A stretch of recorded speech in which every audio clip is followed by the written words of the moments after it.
Welcome back to the 52 Weeks to Wealth. My name is Walter Morello, the real estate mentor. We've been traveling through these 52 weeks for the last 39 weeks. Now, if you have been with us, you know we're here to double our income and double our net worth. Hands to the camera if that's the reason you're here. You want more money and you want to do it with less work. Less work.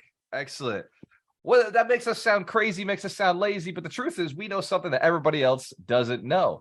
It's that money, the harder you work for money, the harder it runs away from you. The more you build assets that attract money, the more money you have. The more people you serve, the more money you have.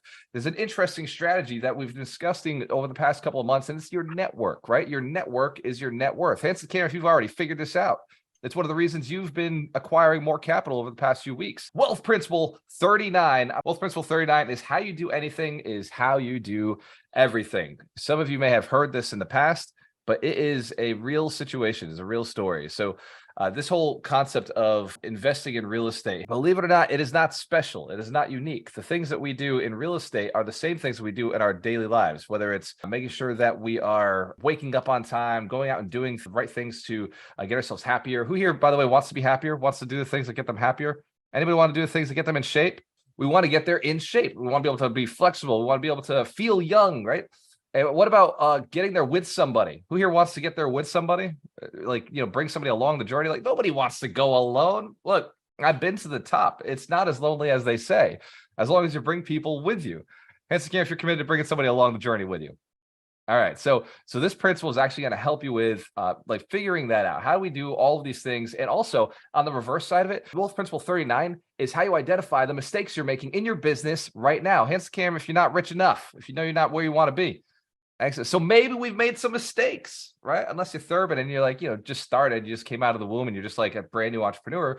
But even with Thurman, I bet he could have been rich at 13 years old. Hands can, if you know he's got the hustle, he's got the mind for it. Absolutely.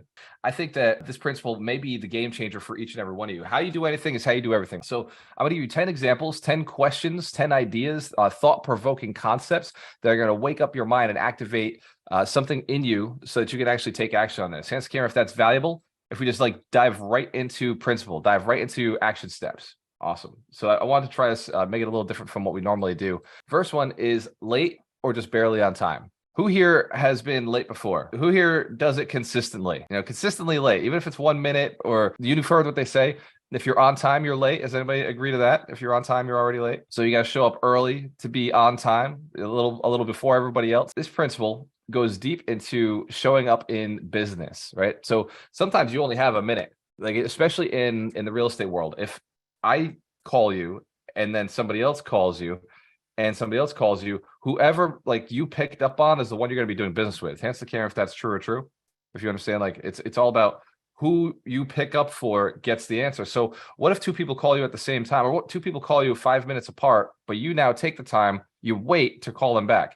You've now got two people you got to call back instead of just having answered, bang through one, bang through the next, bang through the next. And especially in cold calling, who's done this before? Cold calling for leads, prospects, contracts. Maybe you're raising capital and you're like calling through your phone. If you show up late to your calling sessions, I schedule my calling sessions. I know from, I'll set a block up. If I show up late, or I haven't built my list yet, and I got to build my list during my call block. Here's another reason showing up late doesn't work out. At the 100 Millionaire Summit, we start the clock at 8 o'clock. Like at 8 o'clock, shit is going down. When we say we're coming back from lunch, stuff is happening literally at that time. We're out there already on stage doing what we said we were going to do. A little late to the session, you notice like there were some things that they didn't get to catch. That's life. Who knows what opportunities would have happened for you if you were in the room? Who knows what things you could have accomplished or had by now if you had received that information early? Here's another reason. What if you'd gotten there a little sooner? What if you'd picked that knowledge up a little earlier instead of being late to the game, right? Who here does feel like they're late to the game in this real estate game right now with the market going through the roof? Number two, I can't afford it, or how can I afford it? Again, these are thought-provoking ideas. We've seen from Rich Dad, Poor Dad. Who's read the book? Rich Dad, Poor Dad, the purple book. Yeah, awesome. Robert Kiyosaki. So he said, when somebody says, I can't afford it, they're automatically shutting their mind off to opportunities.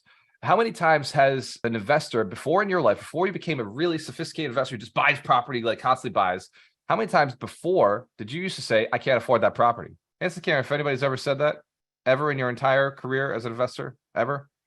Who said it this year, even though you know that there are ways to buy property? Looking at a $10 million property or a $100 million property. Anybody look at one of those deals and say, oh, I can't afford that? So imagine if we shifted our mindset and we started saying, how can I afford that? These are ways that we could do indefinitely anything. So perfect example of this is, I can't afford that. Has anybody been recently to a situation or scenario where you didn't actually want to buy something? Like you had the money, you just didn't want to buy it. And so you told somebody you couldn't afford it. That's scary if you've done that. I can't afford that right now. I don't have the money for that. That mindset, if you're just not being honest with yourself, you could just be like, hey, like, truth be told, I don't want it. I'm not interested. Has nothing to do with the money. I could afford it if it was something that I was willing to work for, but I'm not interested in it. Is that a little more honest? Going back to one of our other wealth principles, be impeccable with your word. It also works with your time. We're talking about money, but money and time are very transferable. So if you go back to, I don't have the time for this. Like I can't find the time for this. It's probably just not important for you. And that's really important for you to take in and start becoming aware. Like, do you not have the time to spend with your spouse? Do you not have the time to spend with your kids? Or you can start asking the question, how can I find the time? How can I make the time to spend with these important people? Yeah, there's always a little bit of time to work out. Come on now, you're awake for like 14 hours, 16 hours a day. You got 24 hours in a day. There's always some time. It's just, did you want to, right? Could you justify in your head that it was a good investment on your time? And that's where just some reality starts setting. This principle is going to give you some clarity on why you don't have what you want in your life. Should I throw out the trash? Should I throw the trash out? Who here's seen the trash, knew it needed to go out, took whatever article you were about to throw away and jammed it into the trash? Just became a human compressor. You just push that thing down. Who's done this before? And like afterwards, you're like, oh my God, this trash is full. And then close the lid and walked away. Wow, what are we doing? What are we doing? Like, if we're doing it here, on something as small as literally the most unvaluable stuff in our life, the garbage in our life, and we're saying we're not going to remove garbage from our house, where else are you leaving the garbage in your space, in your life, in your mind, right? In your business, in your relationships, in your finances? Where else are you just saying, well, I'll just jam a little bit more of this garbage into my life situation, and one day I'll get it. You know, maybe somebody else will clean it up for me. Who here has somebody else in the house that you're like hoping they take out the trash? All right, anybody got that? Who is the person that everybody else is hoping you take out the trash? Yeah. So think about it. Like, let's take a look at this. What about your office, right? What about your desk? What about some things you just haven't had a conversation with your spouse, right? Or things in your bank account, or things that are coming out of your bank account. What about those withdrawals, right? So you've got some of these things on your finances. We just did an 80-20 principle a couple of weeks ago. We went through and we tore through our entire company's expenses. And we said, man, like, what needs to go? We went from $46,000 a month down to $20,000 a month in expenses. There was a haircut. We just had to go and trim some things. Hence the camera, if you know it makes a difference, right? You can just evaluate, is this still paying me? Is it not paying me? Just do it, right? In the moment that you notice the trash needs to get taken out, be the one to take out the trash. Take it out. Just get it done. So number 4, we're going on to the next one now. What are your relationships like? So think about it. Write this down. Number 4. And this is really important. I'm going to play with something that I pulled from a book that Mike Shine absolutely loves. This book was You Are a Badass, about making money, and by Jen Sincero. And she talks about money as if it was a relationship. What if your money relationship was a spouse? What if it was a human being? What would your relationship with money be like? Are they never there? Are they hard to get a hold of? Or are they always around you, loving you, giving you way more affection than you want? Do they work hard for you? Are they like committed to your mission, to your purpose in life?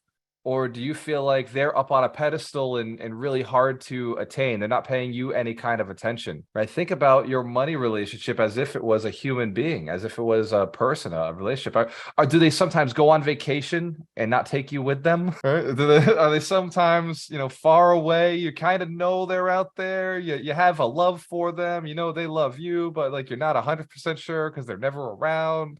Think about this money relationship and tie it back into your human relationships. What's your relationship with your parents? What's your relationship with your siblings? What's your relationship with your spouse, with your kids, with your employees, with your employer, if you're working for somebody else?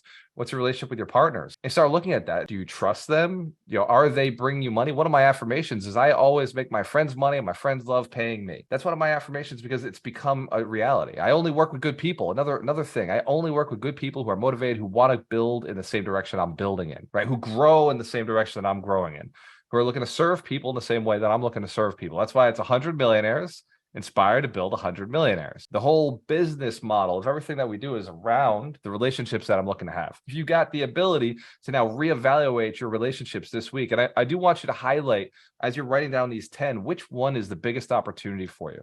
And for me, I know it's always relationships. This is my personal, favorite is what do I look at my relationships? Are they operating in the manner that I want them to be operating? Number 5, do you finish it all the way through? Do you go all the way? Do you go downtown? If you say you're going downtown, do you go to downtown, stop there, make sure you marked it, took a selfie, and slam your foot on the pavement to ensure that you made it to where you said you were going? When you say you're going to get the job done, do you not only get the job done, but you confirm and verify and get a testimonial and make sure that everybody around you is like, yeah, absolutely, job was done?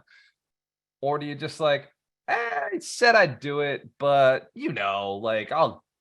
nobody's really paying attention to what I'm actually doing? How you do it here in any small thing shows up in your big things. If you can't be trusted with small things, don't expect to be trusted with big things. Great people, great men and women do small things in a great way, and they're able to do great things in a great way. But it is impossible to do great things in a small way. Because if you try to do great things in a small way, you're going to end up with small results. Hence, if you've already seen that in your life at some point or in somebody else's life. Somebody who doesn't care about finishing things, doesn't care about committing to things, kind of gets started in this maybe real estate business and just kind of gets started. And then before you know it, they're like at a whole bunch of seminars and they're going to seminars, and then, 3 years later, 5 years later, 10 years later, you got a whole bunch of real estate and they got nothing. It's probably because they just started, and never followed through with the process. Most of the people that I've talked to who have been extremely successful sucked within their first 3 deals. Within their first 3 deals, got a punch in the face, just got completely socked, completely wiped out. Every reason of the book was there to quit. And then they stayed in the game. Instead of saying, oh my God, I suck at this, they said, oh my God, I suck at this, but I just learned a very expensive lesson, right? That was $150,000 lesson. That was $1 million lesson just now. You learned it. You got to finish things all the way through. The only way to be successful is to never give up, truthfully. So this is number 5. Do you finish it all the way through, right? Actions speak louder than words. There's always a right way to work with every person. Every one of you is special. Every one of you has the ability to become a millionaire on this call in the mastery program. And if they're being that consistent, there's a good chance that in the future, they're going to continue to be consistent when it comes to putting the property and raising the capital, owning the property, managing their tenants properly, going through the process to become a millionaire. Number 6, little white lies at work. Well, little white lies in general, wherever you are. But I wanted to make this example about work because I remember personally when I was at Johnson & Johnson, I used to work in a corporate world office and I was in accounting. And sometimes they'd be like, hey, did you get that email? I'd be like, yeah, I got that email. I ain't get that email. They're like, hey, yeah, did you get the email that they sent out? Yeah, I got it. Yeah, they want us to do this. But I'd be like, hey, what, why do you ask? And they'd be like, oh, they want this. What do you think about it? Yeah, I'd say, give my opinion. Those little white lies, they stack up. Right? Become bigger and bigger things. Like, hey, can you close on the 30th? Yeah, of course I can close on the 30th. When you know for sure there's no way you're closing on the 30th and you're already thinking you're going to ask for an extension. I mean, even I've done it, right? But it's gotten me in trouble. Like, there are times when you can't let those little white lies go. And the bigger the deal gets, the more dangerous that shit becomes. The more dangerous it gets when you're putting other people's money on the line, when you're putting other people's lives on the line. So stop with the little white lies. By the way, they don't serve you. All they are is you being weak. All the little white lies is you saying, I either don't respect the person in front of me enough to tell them the truth, or I am afraid of the conflict or the argument or looking like I'm not smart enough. Instead of just saying, I didn't read the email. Hence the camera, if you're going to stop telling these little white lies. Are you just saying that? Now, are you, we'll see. We'll see. Number 7, do you overreact? Have you ever overreacted? Hence the camera, if you know somebody who's overreacted, been in the room, right? Been the person? Anybody been the person overreacting to something, right? Do you overact in most situations? Think about it. When something new hits you, do you overreact? Do you just push hard against the whole situation and say no? Or do you overreact and say yes? Like sometimes you can't, in new situations, you can't say yes too. put you in trouble. Overreacting is a sign that you haven't spent some time discussing in your mind what things you're going to do. There's a principle of counting. Anybody heard this when you were a kid? You know, count to 10, count to 3, you know, calm yourself, like those things. Yet those actually still work.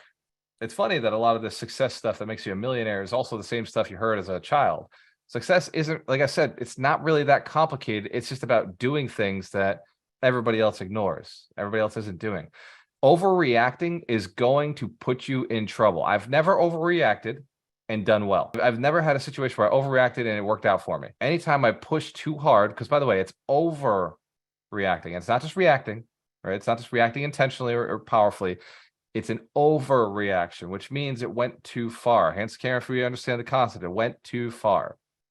Yes, that means you're losing momentum from an overreaction. So do you do that? Do you overreact in general? You know, have you gotten good? Not just telling little white lies, but if somebody insults you, you know, do you go and immediately lash out at them? Or do you bite your tongue and take the high road? Right? Or here's a crazy one. If you perceive that somebody insulted you, but they didn't, or at least that wasn't their intention. I've received compliments from people that I thought were an insult. Answer the camera if that's possible. If somebody could see something that you believe is a flaw in yourself, and they're looking at it as, oh my God, that's amazing that you have this thing that you do. But you perceive it as a flaw. Now you think they're insulting you, but they're genuinely praising you. Has anybody been in a situation like that, or could imagine that those happen all the time? The crazy part is we don't know when they're happening. In fact, they've happened all through your entire life and you have no clue, because the only filter you have is this one. You only know your perception. If somebody insulted you, you believe they insulted you. But what if they didn't? What if that was just their way of being a friend, right? Like, shoot, we got guys like Larry Steinhaus and Dr. Terry Wager who have like the craziest senses of humor, right? Imagine if I got insulted by everything that they said, right? I'd be embarrassed to walk out bald every day. Come on now. Like, maybe instead of taking the insult, let's just assume that the person either has a great sense of humor or that they're complimenting you. All right. Do you commit to something 50% or 100%? Do you go halfway or do you go all the way? This is in challenges. Think of, we did our 21-day challenge, recession-proof challenge. We're actually starting it in 2 days. So recession-proof challenge starts in 2 days. It's 21 days of intense calling, connecting, texting, building relationships with people who might be able to lend you money. Hands to the camera if that sounds like the sort of actions that would get money in your pocket. Probably, you know, especially if you're reaching out to higher net worth people who have a bunch of real estate and you're doing all those actions. What about challenges to do weight loss? Anybody seen those before? Diets, weight loss challenges? Excellent. So if you do a diet 50% of the way, do you get 100% of the results? Probably not. Right? Like, but if you do a diet 100% of the way, is it possible if you follow all the rules, follow all the steps? And like, by the way, diet, I don't mean like you eat healthy food. What I mean is you eat less calories than you burn. I mean, you're burning more calories per day than you're consuming in calories per day. Those are likely to be effective. Right now, many of the diets out there are just religions, and I'm not going to get into any one of them, but a lot of them can be very religious activities. It's just like a way of life. It's not necessarily a healthy or functional diet. So when you say you're vegan, do you commit to that 50%, or you're like Mike Shine? You in it for 4 freaking years, being like, all I eat is veggie. 5 years. Let's give Mike Shine a round of applause. 5 years. All I eat is veggies, right? Mike doesn't 50% anything, right? If he doesn't say yes to everything. But if he's going to say yes to something, he goes all in. It's full in relationships, full in like results. So do you commit to 50% or do you commit 100%? And I'm going to suggest that if you do decide to do something, go all in. Go 100% in everything that you're doing. Hence, again, if you realize like this is like across all the board. Like this is health, wealth, relationships, your spouse, right? Oh my God, like your spouse. Are you all in on your spouse? Or not, right? Are you going to be there no matter what? Are you going to put all in? Like, even if they're driving you crazy, even if it's like this, I cannot believe the conversations that we're having to have right now, but I'm still all in on the relationship. And so I'm still going to go and do the things. Or are you 50% in? Are you half in? Like half in, half out, 1 foot in, 1 foot out. Answer the camera if you know this is the same in your money. It works. Are you going to close the deal or not? Does it matter if you close the deal? Like, well, if I get it, I get it. If I don't, I get it. Like, look, I feel that way about every deal. If I get it, cool, great. But I will do everything it takes to get that deal. Right? None of them are important to me, but they're all going to get done. Does that make sense? That's commitment. Like, I don't care if they work out or not. I just get them done because I said I would. Do you commit all the way? There's no emotions, right? There's no emotions in committing. There is just the decision to go and do something. Excellent. Excellent. Number 9. Is your room always messy? You knew this was coming, right? You knew it was coming. Is your room, is your desk, is your office, is your mindset, is there stuff always up there? Little things always, floating around, all these different ideas bouncing around in your head, just junk, garbage. Like, oh, that business, I should do that business. Maybe I'll do that business. Maybe I'll be a speaker one day. Maybe I'm going to go and own my own hair salon one day. Maybe I'm going to go do nails now. Like, maybe I'm going to be a real estate agent. Maybe I should do wholesaling. Maybe I should do flipping. Maybe I should be a landlord. You know what I should do? Maybe I should start like a junk removal service, or maybe I should like start like digging up worms and selling worms on Etsy for like, thousands of dollars because they're special worms. Maybe I should start becoming a aquarium store. Shit, I hear so many of these things like every day, like all these different ideas, and it's like, dude, just do one. Maybe just one thing, and maybe just get better at that one thing. Maybe not so distracted. All right, my single friends are like, well, I talked to like Mitch when Mitch was single. Like every weekend, it was a different situation. Me and Mike had to start coming up with code names. Like it was, like we had different names for the girls because we couldn't remember the actual names for the girls because Mitch couldn't remember the actual names for the girls. Like sometimes these guys, right? They're out there just playing the field, right? Just trying to find love. Is your room messy? Right? Do you allow yourself to get distracted by other things? Are you allowing yourself to like think about the like all my desk has is money on it, right? You want to know why I'm focused? Because this is what I got on my desk, right? It's super simple. It's clear. We know where we're going. If I add other things to my desk, it's the affirmations, right? The Alchemist affirmations, just to stay focused on where we're going, right? Or my billionaire sunglasses, right? What do you have in your environment, right? Is your desk encouraging you? Is your environment encouraging you? Look at it. Brian's got that $1 million dollar bill we put out, Alchemist Nation's $1 million bill. Hell yeah. There's some stuff. I guarantee you, if it's messy in your room, if it's messy in your desk, go to your car. Like, check this out. Go to your car and look at your car.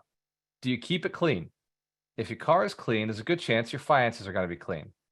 If your car's got a little messiness, you might want to take that as a sign that it's time to go check to see your finances. Maybe I've left a mess somewhere. Hence, if you're catching this, you're catching what I'm picking up, what I'm dropping down. You got this? All right. I'll fire it over in your direction. You got hit with it. Awesome. Last one. I hope we're having fun with these. Last one. How do you treat your waiter or your waitress? Or janitor, or somebody who's serving you, somebody who's in a servant position. How do you treat them? How do you treat the person at the hotel? Do you treat them as if they were a human being with the capacity to become a millionaire, or even more than a millionaire? Do you treat them as if they maybe already are, or do you treat them as if they're below you, or they're nothing? They don't know what I'm doing. They don't understand my business, so I'm not even gonna waste my time talking to them. They don't know what wealth is. What it's like to be me. I know all of us like to say that we're good people, and we don't.